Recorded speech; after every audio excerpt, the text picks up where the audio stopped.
Hi, welcome to my channel. My name is Amanda. I'm gonna take a seat. I don't know why I'm standing. I'm back to you with another astrology video. It's been a fat minute since I've made a video in general, not just like astrology, it's been a while. Today, I'm gonna be talking about my green flags in astrology. So these are like placements that I personally like if I see that they're in someone's chart, I'm like, okay, I think that I'm probably gonna like you. I think that we're probably gonna get along. So let's get right into this video. So I have come up with a cute little list. This is like a loose list because there's literally so many placements out there. I might even have to do multiple parts to this, honestly. So the first placement that I really love, and this is probably like my number one favorite placement that someone could have. That doesn't mean that I haven't met people that have this placement that I don't get along with, because I definitely have.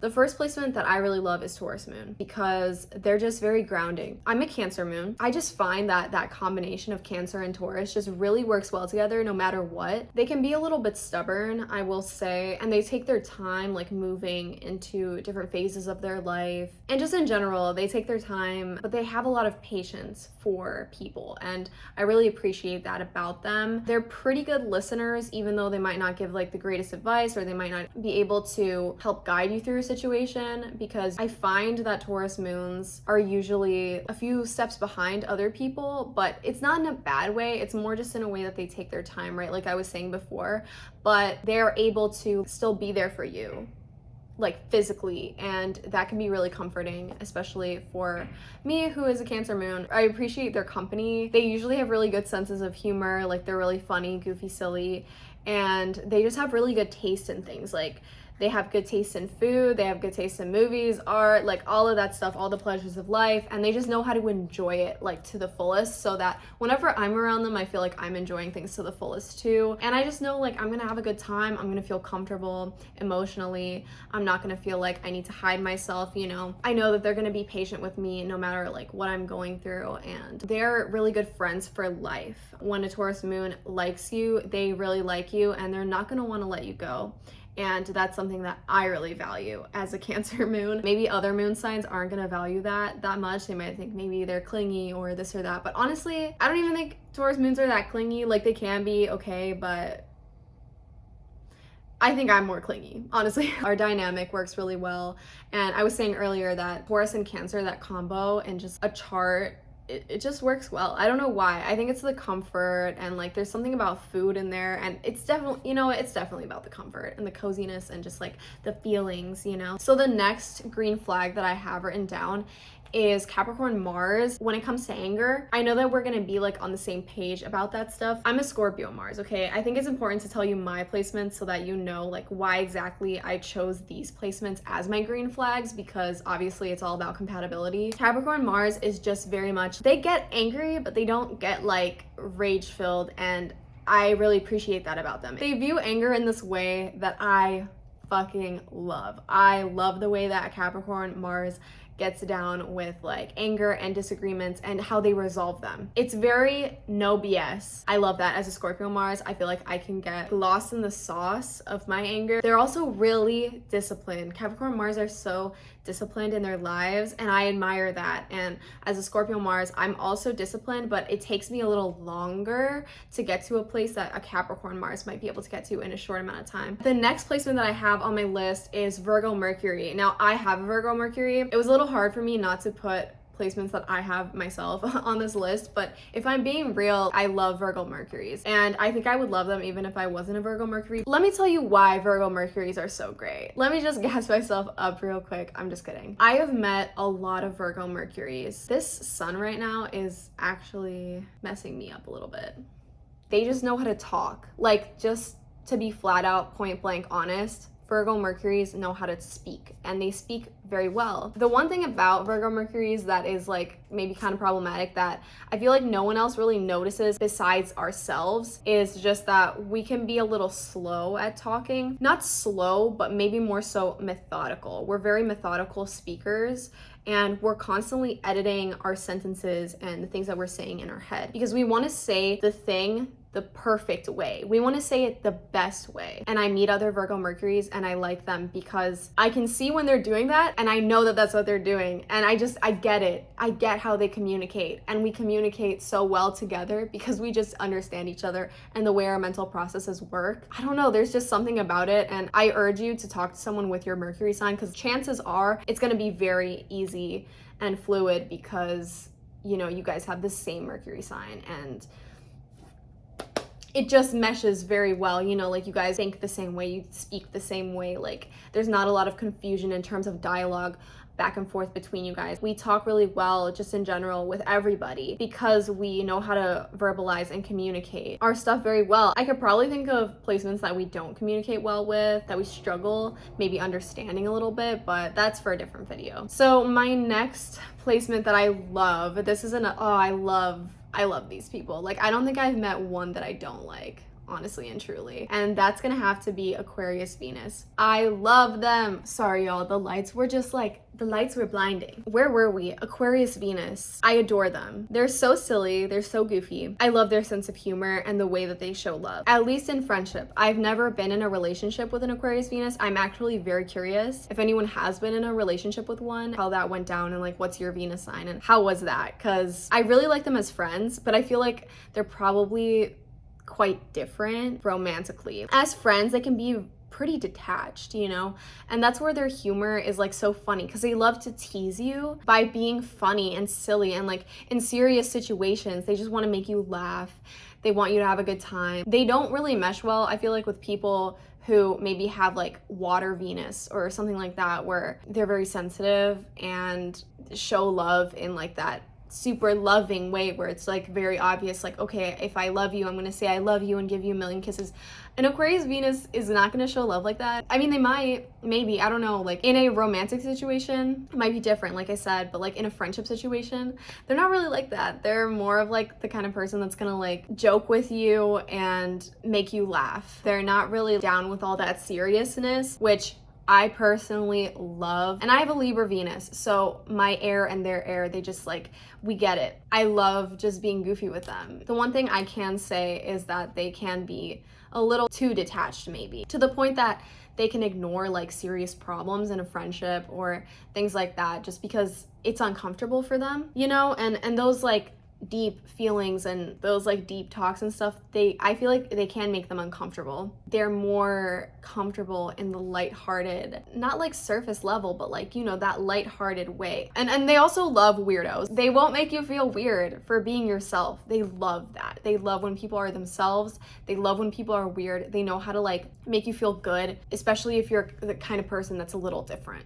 So the next placement that I'm going to talk about is Virgo rising. I also have a Virgo rising. So of course it's a green flag to me because me and Virgo risings see the world the same way. It's much like the Virgo Mercury, how I get along with them just because we think the same way. But Virgo rising, when I meet them, I know that we're gonna navigate the world the same way. And I love working with these people, like specifically in a work environment, because we just kill it every time because we're, you know, detail oriented and we notice the little things about, you know, maybe the other people around us and how to help in those like small ways. Like, we're really good at that. But I don't want to say too much about it because then I'm just going to be talking about placements that are mine and that's boring. So I'm going to move on to Cancer rising. When you get to know them, they're insane. Like, they're actually insane. And I love it, and they're so entertaining and they're so funny, and they just have a whole world hiding beneath their surface. But when you first meet them, they're like really to themselves and they have that shell and they're really shy. It's hard for a Cancer rising to go places that they've never been before and to like meet people that they've never met before. That's like really scary to them, but they're just so cute. And when they actually like find that place where they feel comfortable, and when they break out of their shell or like do something that's a little out of their comfort zone and like go out and maybe meet a new person or something like that, they never regret it. I feel like they never regret it. They're just little scaredy cats, but in the cutest way. Yeah, like I said, they have that whole world underneath all of that. I will say there's one thing about them is that when you meet them, you will think that they're the kind of person that's going to take care of you. I'm telling you, when you get to know them, they are all about themselves. They have that Capricorn 7th house. I mean, let me not say they're all about themselves, but they just appear a little more caring than they might actually be. They are caring. I'm not saying that they're not. They do care. They are sweet. They have that motherly nature about about them, and that's how they go about the world. But beware, they are not going to be your mom. You shouldn't really be relying on them so much, you know, because that's also just unfair to them, because it's not their job. And just because they look caring and they seem sweet and whatever, it doesn't mean that they have to be there for you, doesn't mean that they have to, you know what I'm saying? So that is one thing about them that I do think is maybe a little misleading. But if you know a Cancer rising and you know like how they're gonna be, it's not really a problem. You just see them as like everybody else. I don't know, this sounds like a read, but it's not a read. Like, it's nothing even to do with like how they act sometimes. It's just how they look, because they're really pretty and they're really soft looking and they look really kind because they have that mom moon appearance over their face and just like, you know, who they are. So the next placement is Aquarius moon. It might be a little shocking coming from a Cancer moon that I like Aquarius moons a lot, but man, there's just something about them. And you know what? It might be my moon in the 11th house that kind of helps with that. You would think that they're like detached and cold, that they don't care. And they definitely can be like that. Let me tell you, they definitely can. But at their best, they're so kind and humanitarian, and they want to help people and they love people. And Aquarius moons have this reservoir of like, I don't even know how to explain it. They have this reservoir of like being able to help people. I don't know how else to explain it other than that. But it's like in a situation where I personally might have tapped out a long time ago, like I cannot help people in that way.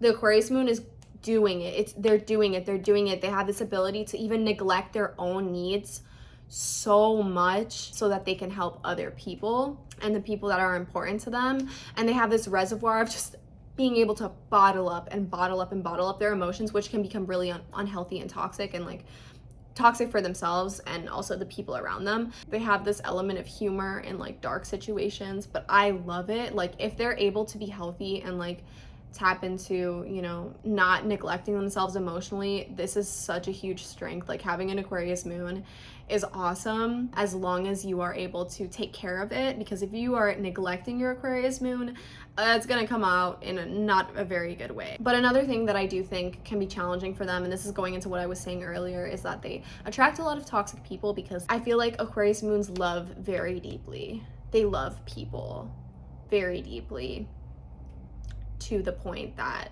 they can accept this toxicity, and they have that huge, like I was saying, reservoir and like strength. They can hold it all within themselves, and then it can eat them up. You know what I mean? And they're just weird and quirky, and they love weird and quirky people. And I mean, this is gonna be a theme. I just love certain Aquarius placements because of that quality that they have. Okay, so I'm gonna move on now, and we're gonna go on to one of my last placements that I'm gonna be talking about, which is Capricorn rising. So the opposite of Cancer rising. Capricorn risings can be quite misunderstood because they look like this all the time. Monotone. They don't show much of themselves, at least at first. They are very stable, and I love the way that they approach the world. They are money oriented and goal oriented, and I love that. And they're consistent, and they just know how to like market themselves and like, you know, put themselves out there. Not all Aquarius risings are, like I said, like monotone and like that, but a lot of them can be, and it can be very intimidating. This is why it's helpful to know astrology, because if you know someone's a Capricorn rising, now you're not going to be thinking about, oh, do they hate me? No, they don't. It's just their face. Like that's just how they talk. That's just how they look. But I also find them just like very inspiring people, and the way that they make moves is just really cool to witness. The next placement is Cancer sun. This is a green flag for me, just because I know that they're going to have that sensitivity to them regardless of their other placements. I've met so many different kinds of Cancers, but they all at least have that sensitivity, a little bit of empathy. Some of them can be just only empathetic towards themselves and lack it towards other people, which I think is interesting. But I do know that we're gonna get along in a certain kind of way just because I have a Cancer moon, and usually that combination of the sun and moon. There is an understanding, like a mutual understanding between the two. And I've met a lot of Cancers in my lifetime. I've been friends with a lot of Cancers. We do get along. I do think it is a little more of getting along from a distance. But when I meet a good Cancer, I love them and I want to keep them around forever. And honestly, truly, no one can take care of you the way that a Cancer can. Okay, so the final placement is gonna be Pisces moon / Mars. So the moon, Pisces moon, we are so similar. Cancer moon and Pisces moon is so similar. But Pisces moon is just a little more confused about their feelings. And this can pose a bit of a problem sometimes, just because a Pisces moon might not understand why they're feeling the way they're feeling, versus like as a Cancer moon, I feel like I can go in and analyze it, especially with all my Virgo. I can just go in and analyze it and like figure it out, you know, and like how to fix it and stuff. The Pisces moon is just like sitting there like, I feel like shit. And instead of like thinking about it or like trying to figure out, you know, maybe where it's coming from or like fixing it and stuff, that's my Virgo coming in. Pisces doesn't really necessarily have that same drive towards fixing. They're more of like a healer. They're a lot more intuitive. They're really sweet, but they can get to this point where they see through things easily, especially like as they mature. I feel like maybe as they get older, they're just more in tune with themselves. They really need to learn how to do that, otherwise it can get really toxic really fast. So that's the only thing about Pisces moons that I keep an eye out for. But at the end of the day, they have good intentions and they are sweet. They're last for a reason, just because I have mixed feelings about them, because like sometimes I feel like we're so similar that we just, you know, get along, but other times I'm like, I don't know. Pisces Mars, I love Pisces Mars people because they're just really sweet. There's this underlying sweetness to them. They're very vulnerable. Their anger, it turns into sadness before anything. Like they don't really get angry. Anger is not really a familiar feeling to them. Rage is not familiar to them. They are more of the sensitive kind and they just get hurt. As a Scorpio Mars, I just feel like we get along and I feel very like protective over Pisces Mars people because of their sensitivity. They are a little similar to the Pisces moon though, where they can maybe feed into toxicity sometimes just because of just that Piscean confusion, you know? So in their reality, they might think that being toxic is the only way, but it's not, you know? But on the other hand, I have met Pisces Mars people who are very healthy and trying so hard to go towards that versus the toxicness and everything, because there's a real risk of bottling stuff up when you have Pisces placements. But at the end of the day, I think they're just the sweetest and they have these pure intentions, and the reason they get hurt so much is because they're so vulnerable and they're just so sensitive, you know, because they're so connected to everything. It's that 12th house, it's that ether, and like there's not a lot of boundaries in that energy. But yeah, guys, anyways, that is gonna be it for the video. I hope you enjoyed it. Let me know if you have anything else to add in the comments. Let me know if you have any more video suggestions for me, but otherwise I'm gonna be heading out. I love you. Have a great rest of your day and I'll see you later. Bye.